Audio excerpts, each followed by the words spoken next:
I'm at the Radisson Blu Edwardian Bloomsbury Street Hotel. I'm here for the Hidden Prologues Literary Salon, and I'm here to talk about my book, The Year of Reading Dangerously, How 50 Great Books, open brackets, and 2 not so great ones saved my life. Although I talk about my life in the book, I don't actually talk about the hidden prologue of my life, which was the run-up to writing the book. And this is a great opportunity for me to say a bit more about that in a way that I didn't have the space to do in this book. The original idea for my book was that I wanted to read, say, about a dozen books before I turned 40 that I realised that I had lied about having read. And so what I did was I devised a little reading programme whereby I chose a series of books that I would read on the train, 50 pages a day. I would stop after 50 pages, whether I was enjoying the book or not, because I had some work to do, or I was just really tired because my son had got me up at 5 in the morning or whatever.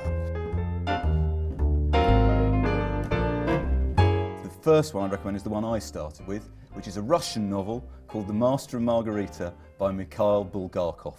It's about a giant cat who lands in Moscow in 1918, terrorises the public. He's joined by the devil, and this book will be great for a commute because it will make the world go away. You will not be able to hear people slurping their coffees or playing Angry Birds. You will be obsessed with discovering the identity of this cat. The Hitchhiker's Guide to the Galaxy by Douglas Adams. This would be great for a commute because it is the funniest book written in English in the second half of the 20th century.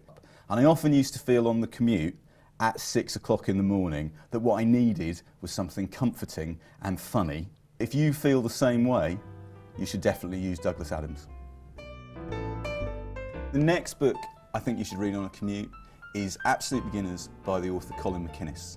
This is the most amazing book written about teenage culture in Britain ever. It's like a cross between Jack Kerouac and Paul Weller, the 2 best things there possibly could be, but British. It'd be great for a commute because you really would be anywhere except on a train somewhere between Penge and London.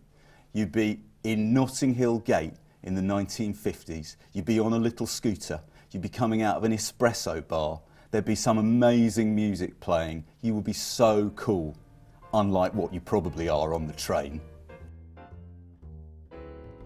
The last 2 books that I would or would not recommend to read on a train. I wouldn't recommend that you read The Sea by Iris Murdoch because it's incredibly weird and there's no way you'll be able to concentrate on it with all those inconsiderate people on your train filling the air with their burble. You just won't be able to do it. Don't read that on a train. Do read Atomised by Michelle Houellebecq. This is the greatest book of the last 15 years. Utterly scurrilous, utterly disgusting. You might want to put a paper bag around the cover when you read it though.